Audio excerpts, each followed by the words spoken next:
Guys, आप सभी का आपके अपने YouTube channel B bright academy में बहुत बहुत स्वागत है। मेरा नाम भावना है और हम लोग पढ़ रहे थे क्लास 12 का कंपनी अकाउंट का शेयर कैपिटल वाला चैप्टर।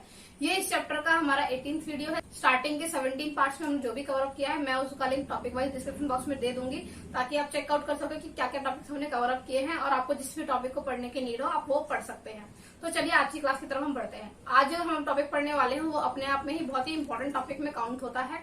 हमारे टॉपिक का नाम क्या है? 4 फीचर ऑफ शेयर्स। अब जो 4 फीचर ऑफ शेयर्स होता है ये भी बहुत तरीके का होता है, पर उससे पहले हम देख लेते हैं कि 4 फीचर ऑफ शेयर्स का मतलब क्या होता है। आप सभी ने कभी ना कभी किसी ना किसी चीज को तो ईएमआई पे लिया ही होगा। आपने नहीं तो आपके पेरेंट्स ने या फिर किसी भी रिलेटिव वगैरह ने कोई भी चीज ईएमआई पे तो ली ही होगी। अब ईएमआई पे लेने का मतलब क्या होता है कि आपने किसी भी चीज को एक बार में पेमेंट नहीं किया है, आपने कुछ इंस्टॉलमेंट्स बनवा ली है उसकी। तो जब तक आप उन इंस्टॉलमेंट्स को या ईएमआई की पेमेंट्स को कर रहे होते हो तब तक कोई भी दिक्कत नहीं होती है। लेकिन जैसे ही आप क्या करते हो, ईएमआई की पेमेंट को स्टॉप कर देते हो या फिर देना बंद कर देते हो किसी भी रीजन की वजह से, तो जिस भी जगह से आपने फाइनेंस लिया है, मान लीजिए आपने बैंक से लिया है या किसी कंपनी या फाइनेंशियल इंस्टीट्यूशन किसी से भी लिया है, तो क्या होता है वो लोग आपको फोन करना स्टार्ट कर देते हैं या फिर बार बार बोलना स्टार्ट करते हैं कि आप ईएमआई की पेमेंट कीजिए। अगर आप तभी भी नहीं करते हैं तो वो क्या करते हैं, उस सामान को वापस ले जाते हैं। जैसे मान लीजिए अगर आपने कार ईएमआई पे ली थी और आप कार की ईएमआई पेमेंट नहीं कर रहे थे, तो कंपनी क्या करेगी, कार को वापस ले जाएगी। ऐसे ही अगर आपने कोई भी चीज को लिया है तो उसकी अगर आप ईएमआई की पेमेंट नहीं करते हो तो वो चीज को कंपनी वापस ले लेती है। तो ऐसा ही शेयर के केस में भी होता है। अब मान लीजिए कि आपने किसी कंपनी के शेयर्स लिए, अब शेयर्स में भी आपको पैसे इंस्टॉलमेंट पे देने होते हैं। कैसे? एप्लीकेशन मनी देनी होती है, अलॉटमेंट मनी देनी होती है, फर्स्ट कॉल, फाइनल कॉल, ऐसे बहुत सारी कॉल्स हो जाती है। वो कंपनी के ऊपर डिपेंड करता है कि वो कितनी कॉल में पैसे मंगा रही है। तो अगर जब तक आप पैसे देते रहते हैं तब तक तो ठीक है, लेकिन जैसे ही आपने पैसे देना बंद कर दिया तो क्या होता है, कंपनी आपके शेयर्स को जब्त कर लेती है, वापस ले लेती है। अब इसमें क्या होता है कि जितने पैसे आप दे चुके हो वो भी ऑलरेडी कंपनी फोरफिट कर लेगी, क्योंकि आपने उस टाइम तक उसको रखा था तो आपने ऑलरेडी उसका बेनिफिट अवेल कर लिया है, तो उसके पैसे आपको वापस नहीं मिलते हैं। तो फोरफीचर का अगर एग्जैक्टली प्योर हिंदी मीनिंग देखा जाए तो इसका मतलब होता है जब्त कर लेना, मतलब कि किसी भी चीज को हड़प लेना। अब हड़प कैसे लिया भाई? आपने कोई टर्म एंड कंडीशन को फॉलो ही नहीं किया तो कंपनी क्या करेगी, मजबूरी हो जाएगी उसकी, तो उसको वापस लेना पड़ जाएगा। तो आज जो हम लोग 4 फीचर ऑफ शेयर्स का क्वेश्चन करने वाले हैं वो वाले शेयर्स हैं जिनको आपने ओरिजिनली इशू किया था पार पे, यानी कि आपने स्टार्टिंग में जो भी उसकी वैल्यू थी, पार वैल्यू, फेस वैल्यू, 10 रुपए थी तो 10 रुपए, 100 रुपए थी तो 100 रुपए, उतने का ही शेयर था, आपने उतने पे ही इशू किया और आपने जब उसकी पेमेंट नहीं करी तो कंपनी ने उन्हीं शेयर्स को वापस ले लिया, फोरफिट कर लिया। तो चलिए क्वेश्चन को देख लेते हैं कि इसको कैसे किया जाता है। आज जो हम लोग क्वेश्चन करने वाले हैं वो क्वेश्चन नंबर हमारा है 39 है और पेज नंबर है हमारा 7.119। तो एक बार क्वेश्चन को रीड कर लेते हैं फिर क्वेश्चन को करेंगे। क्वेश्चन में हमको गिवन है Z limited issue 20,000 equity share of ₹10 at par payable. Z limited company ने 20,000 इक्विटी शेयर्स को इशू किया है और पार पे इशू किया है, और कैसे कैसे पेमेंट करनी है वो बताया है। देखिए, ऑन एप्लीकेशन 2 पर शेयर, एप्लीकेशन पे आपको 2 रुपए देने हैं। इसके अलावा ऑन अलॉटमेंट 3 पर शेयर, अलॉटमेंट पे आपको 3 रुपए देने हैं। ऑन फर्स्ट कॉल ₹3 पर शेयर, फर्स्ट कॉल पे आपको 3 रुपए देने हैं। On second and final call 2 पर शेयर, और सेकंड एंड फाइनल कॉल पे आपको 2 रुपए देने हैं। आगे हमको गिवन है Mr Gupta was allotted 100 shares, pass necessary journal entries relating to the forfeiture of shares in each of the following alternative cases. एक मिस्टर गुप्ता है, इनको कंपनी ने 100 शेयर्स को अलॉट किया है। अब आपको फोरफीचर की एंट्रीज को पास करना है और हर एक केसेस में पास करना है। आपको अलग अलग कुछ केसेस दिए गए हैं। तो पहले हम क्या करते हैं, ऑब्वियस सी बात है, हम क्वेश्चन की समरी लिख लेंगे, उसके बाद हम परफॉर्मा बना के क्वेश्चन को करना स्टार्ट करेंगे। तो समरी पहले लिख लेते हैं। हमको क्वेश्चन कर रहा है सॉल्यूशन 39, पेज है 7.119। देखिए, सबसे पहले कंपनी ने इशू कितने शेयर्स किए थे उसका हमारे को यहाँ पे कोई रेलिवेंट नहीं है। क्यों रेलिवेंट नहीं है? क्योंकि हमें सिर्फ 4 फीचर ऑफ शेयर्स की ही एंट्री पास करनी है। तो हम जो 4 फीचर से रिलेटेड है उसी चीज को लिखने वाले हैं। अब यहाँ पर हमें बताया गया कि मिस्टर गुप्ता को 100 शेयर्स अलॉट किए गए थे, तो आप 100 शेयर्स लिख सकते हैं। तो हम लिख लेते हैं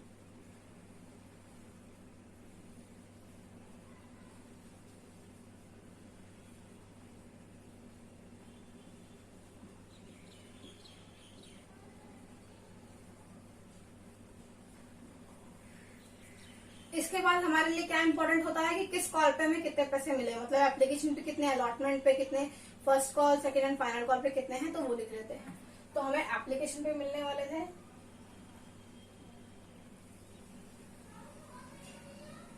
₹2, अलॉटमेंट पे मिलने वाले थे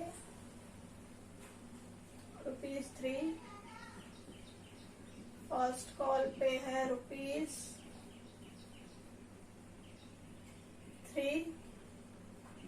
सेकेंड एंड फाइनल कॉल पे ₹2। तो मैच कर लेते हैं, ये ₹10 हमारा हो गया और 10 रुपए पे ही हमने कंपनी को शेयर्स को इशू किया था। अब हमसे जर्नल एंट्री बोला है तो हम जर्नल एंट्री का पहले परफॉर्मा बना लेते हैं, उसके बाद हम एक एक करके केसेस को देखेंगे और उनकी एंट्रीज को पास करेंगे। जर्नल एंट्री का हमने परफॉर्मा बना लिया है। अब हम लोग देखते हैं ये क्या क्या केसेस हमें दिए हैं जिसकी हमें एंट्रीज को पास करना है। हमारा जो फर्स्ट केस है उसमें लिखा है if mister Gupta fail to pay the allotment money and his shares were forfeited. मतलब कि अगर मिस्टर गुप्ता ने अलॉटमेंट मनी ही नहीं दी और उसके बाद ही उनके शेयर्स को फॉरफिट कर लिया गया तो उसकी एंट्री कैसे पास की जाएगी। तो देखिए, जब आप शेयर्स को इशू करते थे तो हम क्या करते थे, शेयर कैपिटल को क्रेडिट करते थे। लेकिन अब क्योंकि हम शेयर को फॉरफिट कर रहे हैं, शेयर वापस ले रहे हैं, तो अब क्या होगा, हमारी शेयर कैपिटल डेबिट हो जाएगी। लेकिन कितने अमाउंट से होगी, तो उतने ही अमाउंट से होगी जितना कि हमने कॉल किया है, जितना कि हमने टोटल मंगाया था। तो इस केस में एंट्री कैसे पास होगी देख लेते हैं। सबसे पहले हम लिखेंगे, यहाँ लिखेंगे केस 1। अब इस क्वेश्चन में हमको क्योंकि इक्विटी शेयर दिए थे तो हम लिखेंगे इक्विटी शेयर कैपिटल अकाउंट। तो यहाँ लिख लेते हैं इक्विटी शेयर कैपिटल अकाउंट, ये हमारा हो जाएगा डेबिट। अब ये कितने फिगर से होगा, जितना हमने कॉल्ड अप किया है। अब क्वेश्चन में बोला कि अलॉटमेंट के बाद ही फॉरफिट कर लिए गए शेयर्स। अलॉटमेंट के बाद ही मतलब अलॉटमेंट तक तो पैसे मंगाए गए होंगे, तो अलॉटमेंट तक कितने पैसे बनते हैं, ₹2 प्लस ₹3 एप्लीकेशन और अलॉटमेंट के हो गए, यानी कि ₹5। तो अब मिस्टर गुप्ता को कितने शेयर्स अलॉट किए गए थे, 100 शेयर्स। तो 100 शेयर्स पे ही हमने ₹5 मंगाए होंगे, तो हम लिखेंगे 100 इंटू ₹5। ये हमारा हो गया 500। इसके बाद अब हम क्रेडिट क्या करेंगे, देखिए जो पैसे शेयर होल्डर हमें दे चुका होता है वो हम क्या करते हैं, फॉरफिट कर लेते हैं। तो जितने पैसे उसने दे दिए, अब मिस्टर गुप्ता ने यहाँ पे कितने रुपए दिए हैं, अलॉटमेंट तो दिए नहीं है, बची एप्लीकेशन मनी। एप्लीकेशन मनी दी होगी तभी तो शेयर्स अलॉट किए गए होंगे, यानी कि उसकी एप्लीकेशन मनी को फॉरफिट कर लिया गया है। तो आप लिखेंगे 2 शेयर फॉर फीचर अकाउंट। अब ये फिगर कैसा आया, 100 शेयर्स में ₹2 मिल गए, तो आप यहाँ पे लिखेंगे 100 इंटू ₹2। तो ये कितना हो गया, ₹200 हो गया। अब अलॉटमेंट पे जो पैसे नहीं दिए हैं तो वो हम अलॉटमेंट के नाम से ही क्रेडिट करते हैं। तो देखिए कैसे लिखेंगे, 2 equity share allotment account.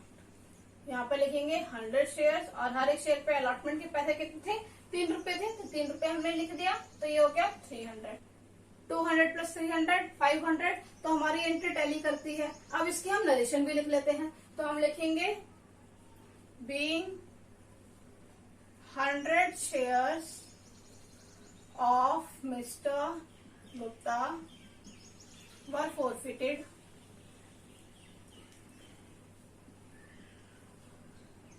Due to non-payment of allotment।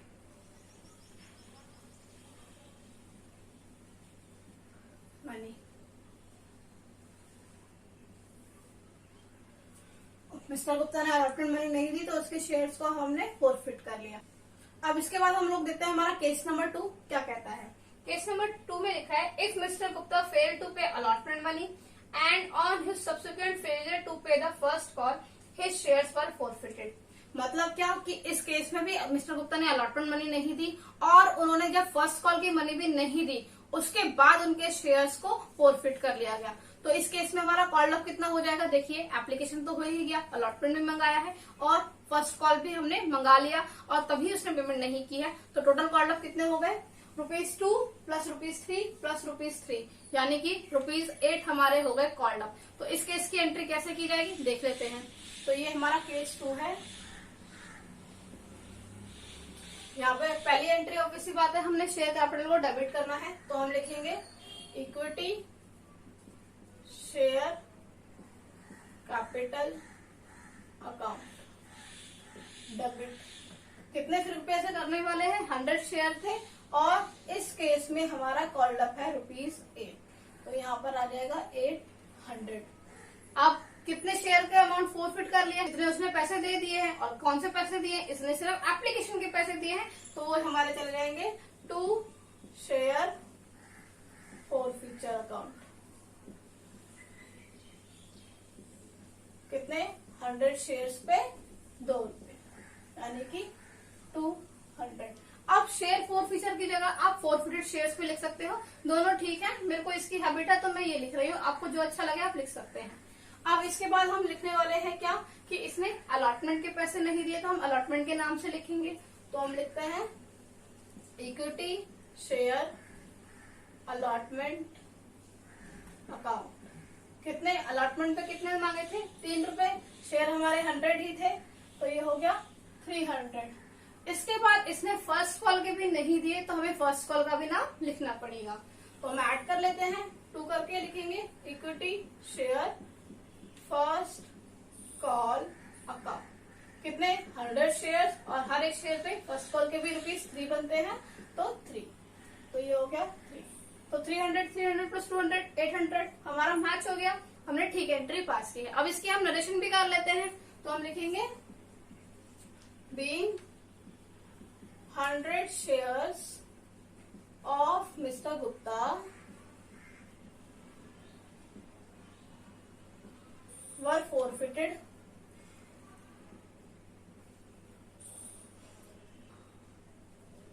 after non-payment of first call money।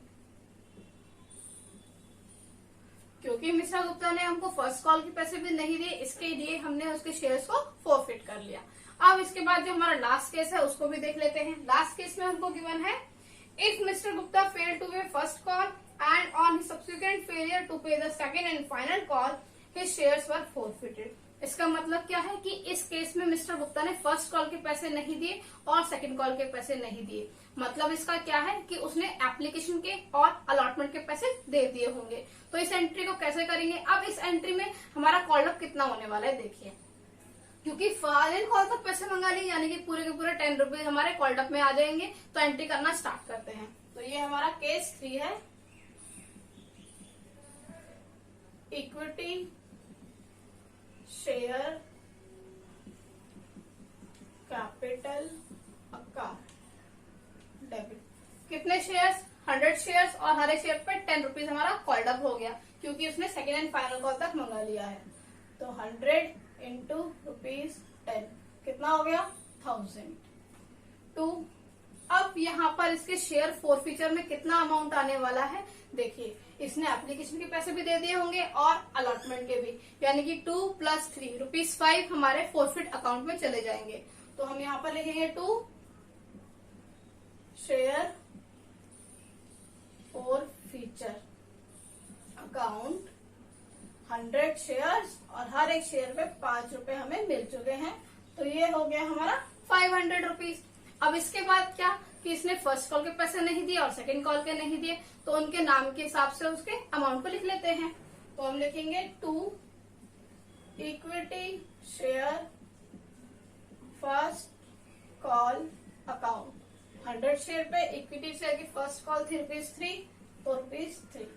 तो ये हो गया 300। और ऐसे ही equity share second and final call account कितना 100 शेयर, और हर एक शेयर पे हमने ₹2 नहीं दिए मिस्टर गुप्ता ने, तो ये 200। अब नरेशन लिख लेते हैं, हम लिखेंगे being 100 shares of Mr Gupta were forfeited after non-payment of second and final call money। Mister Gupta ने हमें second and final call money नहीं दी थी, इसलिए हमने उनके शेयर्स को फोरफिट कर लिया। आई होप आपको ये क्वेश्चन समझ में आया होगा। आपको ध्यान देने वाली बात ये है कि इसमें हमारी रिवर्स एंट्री पास होती है, क्योंकि जब हम इश्यू करते थे तो हमने शेयर दिए थे, लेकिन अब क्योंकि पैसे नहीं दिए उन लोगों ने, शेयर होल्डर्स ने हमारे, तो हमने क्या किया, उनके शेयर्स को वापस ले लिया, तो हमारी रिवर्स एंट्री को पास किया जाएगा। अब जो भी पैसे शेयर होल्डर हमें दे चुका है वो हमारे शेयर फॉरफीचर अकाउंट में चले जाएंगे, और जिनकी भी पेमेंट नहीं की है तो उन कॉल्स की मनी हम उसी हिसाब से लिखेंगे।